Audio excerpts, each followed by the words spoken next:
Assalamu alaikum viewers and welcome back to my channel Study Law with Bushra.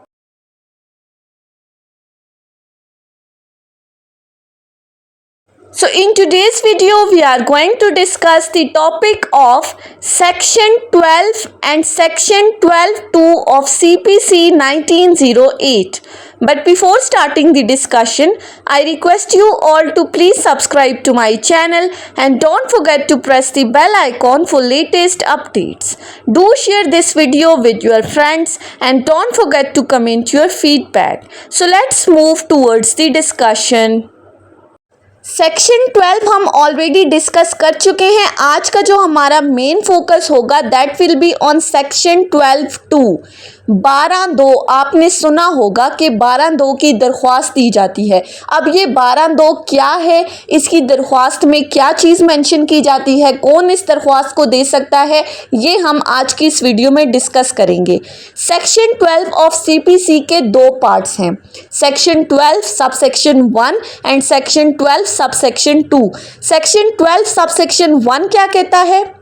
ये बात करता है बार to the further suits को, यानी कि अगर आपने सिविल कोर्ट के अंदर कोई सूट इंस्टीट्यूट किया है तो उसी सेम कॉज ऑफ एक्शन के ऊपर आप न्यू सूट इंस्टीट्यूट नहीं कर सकते. ये सेक्शन आपके ऊपर बार लगा रहा है. सेक्शन 12 सबसेक्शन 1 की अगर हम डायरेक्ट लैंग्वेज देखें तो ये कहता है where a plaintiff is precluded by rules from instituting a further suit in respect of any particular cause of action, he shall not be entitled. shall का word यूज हुआ है to institute a suit in respect of such cause of action in any court to which this code applies. कि अगर कहीं पर plaintiff को मना किया गया है किसी कॉज ऑफ एक्शन के हवाले से कोई भी सूट इंस्टीट्यूट करने से, तो ऐसी सूरत में ये सेक्शन उसके ऊपर बार लगा रहा है, वो फर्दर सूट इंस्टीट्यूट नहीं कर सकता. यानी कि अगर CPC के रूल्स और ऑर्डर्स के अंदर या सेक्शंस के अंदर ये लिखा है कि इन सूरतों में आप नया दावा नहीं कर सकते, तो ये सेक्शन आपके ऊपर बार लगा रहा है नया दावा करने के ऊपर. फॉर एग्जाम्पल सबसे पहले देख लेते हैं सेक्शन 11 जो कि बात करता है रेस जुडिकाटा की. यानी कि अगर एक प्लेंटिफ कोर्ट के अंदर आया, उसने एक सूट इंस्टीट्यूट किया है किसी कॉज ऑफ एक्शन के हवाले से, कोर्ट ने उस पर अपना फैसला सुना दिया है. अब दोनों पार्टीज में से कोई भी बंदा अगर उस फैसले से खुद को एग्रीव्ड कंसिडर करता है तो वो किसी और शहर में जाकर या किसी और कोर्ट के अंदर इसी सेम कॉज ऑफ एक्शन पे न्यू सूट इंस्टीट्यूट नहीं कर सकता. जहां पर केस ऑलरेडी डिसाइडेड हो तो वहां पर आप न्यू सूट इंस्टीट्यूट नहीं कर सकते. ये सेक्शन आपके ऊपर बार लगा रहा है. इसी तरह दूसरा है ऑर्डर 2 रूल 2. ऑर्डर 2 रूल 2 क्या कहता है कि अगर आपने कोर्ट के अंदर कोई सूट इंस्टीट्यूट किया है और आपके पास ये अपॉर्चुनिटी थी, आपको पता था कि इस सूट के अंदर आप सारे रिलीफ क्लेम कर सकते हैं, लेकिन कोई रिलीफ आपने क्लेम नहीं किया, तो बाद में अगर केस डिसाइड हो गया तो आप ये कहें कि इस रिलीफ से रिलेटेड मैं न्यू सूट इंस्टीट्यूट कर दूंगा, तो ऐसा नहीं है. ऑर्डर 2 रूल 2 कहता है कि जहां पर अवेलेबिलिटी थी कि एक केस के अंदर आप सारे रिलीफ क्लेम कर सकते थे लेकिन आपने जानबूझकर वो रिलीफ क्लेम नहीं किए, तो आप उस रिलीफ को क्लेम करने के लिए नया सूट इंस्टीट्यूट नहीं कर सकते. इसी तरह ऑर्डर 9 रूल 9 जो कि बात करता है डिसमिस नॉन प्रोसिक्यूशन की, कि अगर किसी बंदे ने कोर्ट के अंदर दावा दायर किया और उसकी गैर हाजिरी की वजह से वो कोर्ट में अपीयर नहीं हुआ तो दावा खारिज हो गया, बअदम पैरवी दावा खारिज हो गया, तो आप इस दावे के खारिज होने के बाद नया दावा नहीं कर सकते, बल्कि ऐसी सूरत में आप उसी कोर्ट के अंदर एप्लीकेशन दे के अपने दावे को रीस्टोर करवा सकते हैं, अपना दावा बहाल करवा सकते हैं, लेकिन आप न्यू सूट फ्रेश सूट उसी कॉज ऑफ एक्शन के ऊपर इंस्टीट्यूट नहीं कर सकते. इसी तरह ऑर्डर 23 रूल 1 जो कि बात करता है विड्रॉल ऑफ द सूट की, कि अगर आपने कोर्ट में कोई सूट इंस्टीट्यूट किया है और कुछ अरसे बाद आप उस सूट को विड्रॉ करना चाहते हैं, तो फिर विड्रॉल के बाद आप उसी सेम कॉज ऑफ एक्शन के ऊपर नया दावा नहीं कर सकते। बल्कि ऐसा हो सकता है कि अगर आपने विड्रॉल की एप्लीकेशन कोर्ट को दी और उस एप्लीकेशन के अंदर अगर आप ये मेंशन कर लेते हो कि हम इस दावे में कुछ अमेंडमेंट करके फ्रेश सूट इंस्टीट्यूट करना चाहते हैं, तो जहां पर आपने कोर्ट से इजाज़त तलब की है नया दावा फाइल करने की, तो वहां पर कोर्ट की इजाज़त के साथ आप न्यू सूट इंस्टीट्यूट कर सकते हैं। लेकिन अदरवाइज एक दावा फाइल करने के बाद उसी सेम कॉज ऑफ एक्शन पर नया दावा नहीं कर सकते। ये सेक्शन 12 सब सेक्शन 1 आपके ऊपर बार लगा रहा है कि जहां पर प्लेंटिफ को मना किया गया है किसी कॉज ऑफ एक्शन के हवाले से कि वो सूट इंस्टीट्यूट नहीं कर सकता, तो ये सेक्शन उसके ऊपर बार लगा रहा है, वो नहीं करेगा, वो बाउंड है। शेल का वर्ड यूज हुआ है, मैंडेटरी प्रोविजन है कि वो नया दावा कभी भी फाइल नहीं करेगा। सीपीसी के ऑर्डर्स या रूल्स अगर उसको प्रोहिबिट कर रहे हैं तो ये सेक्शन उसके ऊपर बार लगा रहा है।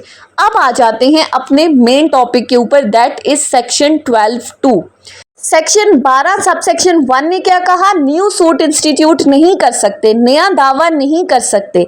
लेकिन 12(2 क्या कह रहा है कि आपके पास क्या रेमेडी है? That where a person challenges the validity of the judgment, decree और order on the plea of the fraud, misrepresentation और want of jurisdiction, he shall seek his remedy by making an application to the court which passed the final judgment, decree or order and not by a separate suit। Section 12(2) कहता है कि आप एक दरख्वास्त दे सकते हैं। किस सूरत में दरख्वास्त दे सकते हैं? क्या ग्राउंड्स हैं कि अगर किसी कोर्ट ने कोई जजमेंट, डिक्री या ऑर्डर पास किया है और अदालत के पास की गई इस जजमेंट, डिक्री या ऑर्डर से किसी बंदे को नुकसान हो रहा है, वो इसकी वैलिडिटी को चैलेंज करना चाहता है। किस बेसिस पे वो समझता है, वो किस बेसिस पे वैलिडिटी को चैलेंज कर रहा है कि ये जजमेंट, डिक्री या ऑर्डर फ्रॉड, मिसरिप्रेजेंटेशन या वांट ऑफ जुरिस्डिक्शन के ऊपर दी गई है, तो वो उसी सेम कोर्ट के अंदर एक एप्लीकेशन देगा, लेकिन सेपरेट सूट इंस्टीट्यूट नहीं करेगा, नया दावा नहीं करेगा, बल्कि एक दरख्वास्त के थ्रू वो इस जजमेंट, डिक्री या ऑर्डर को सेट असाइड करवा सकता है। अब ये भी बिल्कुल एक दावे की तरह अपनी एप्लीकेशन लिखनी है, ऊपर कोर्ट का नाम, नीचे पार्टीज का नाम और नीचे आपने लिखना है दरख्वास्त जेर दफ़ा 12(2) ज़ाब्ता दीवानी, यानी कि 12(2) सिविल प्रोसीजर कोड 1908। अब आपने अगर देखा हो तो इस 12(2) के क्लॉज के अंदर लिखा गया है एनी पर्सन, यानी कि कोई भी बंदा जो एग्रीव्ड हो, वो पार्टी टू द सूट भले नहीं है, वो जजमेंट डेटर भी नहीं है, लेकिन अगर उसको मेन दावे के अंदर पार्टी नहीं बनाया गया और उसका कुछ ना कुछ इंटरेस्ट था उस सूट के अंदर और जजमेंट, डिक्री पास होने से उसको नुकसान हो रहा है, तो कोई भी बंदा जो कि इस जजमेंट, डिक्री से सफ़र कर रहा है, वो उसी सेम कोर्ट के अंदर दरख्वास्त दे के इस जजमेंट, डिक्री या ऑर्डर को सेट असाइड करवा सकता है। अब फ्रॉड, मिसरिप्रेजेंटेशन या वांट ऑफ जुरिस्डिक्शन क्या है? फ्रॉड और मिसरिप्रेजेंटेशन हम ऑलरेडी डिस्कस कर चुके हैं। Fraud is the active concealment of the fact, contract act में हमने पढ़ा था, जानबूझकर हकाइक को छुपाना, जबकि एक बंदे को पता है, यानी कि उसकी इंटेंशन भी है, उसकी नॉलेज भी है कि जो काम मैं करने जा रहा हूँ ये गलत है, उसको पता है कि मैं अगले को डिसीव करने वाला हूँ, मैं जानबूझकर फैक्ट्स को छुपा रहा हूँ ताकि अगले को धोखा दे सकूँ, तो that is called the fraud, जहाँ पर active concealment of the fact है, जानबूझकर हकाइक को छुपाना है। दूसरी चीज है मिसरिप्रेजेंटेशन, जो कि इसके टोटली ऑपोजिट है। मिसरिप्रेजेंटेशन कहते हैं innocent misstatement of the facts. अब मिसरिप्रेजेंटेशन के अंदर ना तो आपकी इंटेंशन इन्वॉल्व है, ना तो आपका नॉलेज इन्वॉल्व है, आपको नहीं पता, जानबूझकर आप नहीं कर रहे, गलत बयानी तो आप कर रहे हो, लेकिन वो गलत बयानी इनोसेंटली है, यानी कि आपकी इग्नोरेंस है, जहां पर आपको ड्यू केयर और अटेंशन से कोई काम करना चाहिए था, लेकिन आपने वो ड्यू केयर नहीं की। आपने इग्नोरेंटली, आपको पता नहीं है कि असल फैक्ट्स क्या हैं, आप जो मिस स्टेटमेंट मिस गाइड कर रहे हो वो इनोसेंट है, आपकी इंटेंशन इन्वॉल्व नहीं है, अगले बंदे के साथ फ्रॉड करना नहीं है।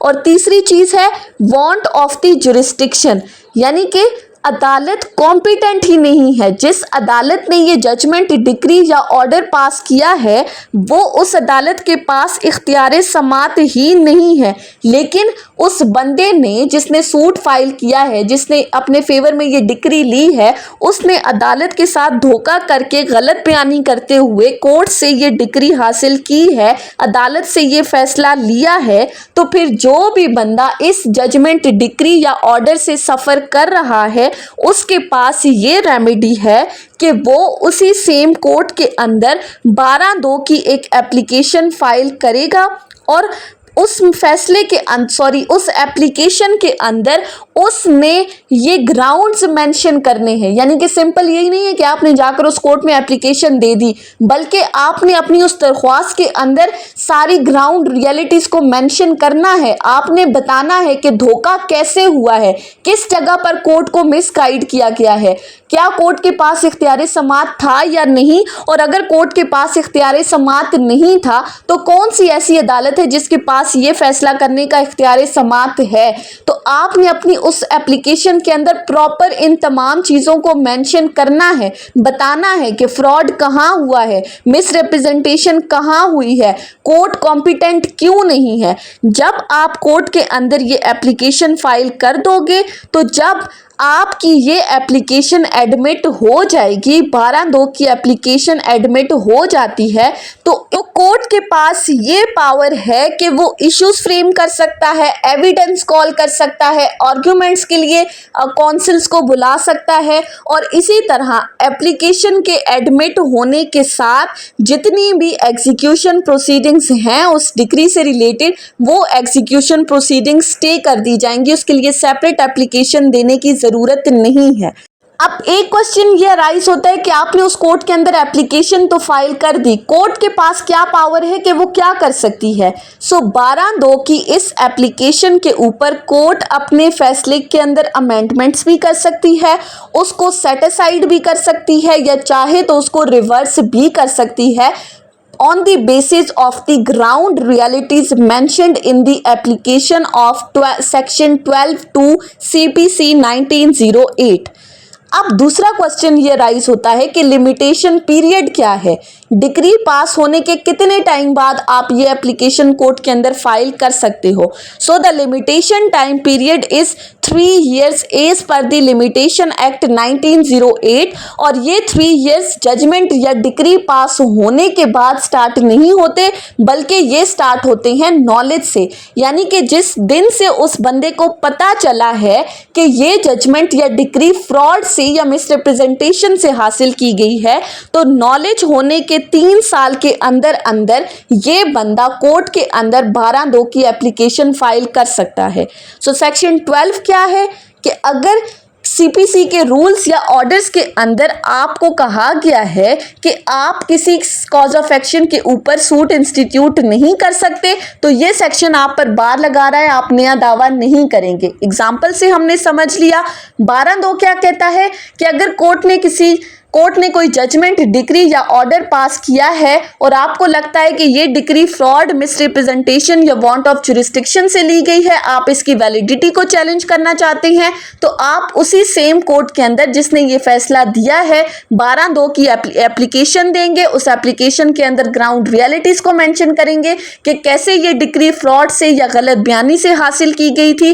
तो फिर कोर्ट इस एप्लीकेशन को एडमिट करने के बाद अपनी डिस्क्रिशन है कि वो अपने फैसले को सेट असाइड कर दे, रिवर्स कर दे, या फिर अमेंडमेंट उस फैसले के अंदर कर दे। सो ये थी हमारी आज की डिस्कशन। आई होप कि आपको ये लेक्चर समझ में आया होगा। अगर आपने इस वीडियो को अटेंटिवली सुना है तो अगर आपको ये वीडियो अच्छी लगी है तो इस वीडियो को लाइक करें, कमेंट करें और चैनल को जरूर सब्सक्राइब करें। Thank you so much for watching this video. Till then, अल्लाह हाफिज।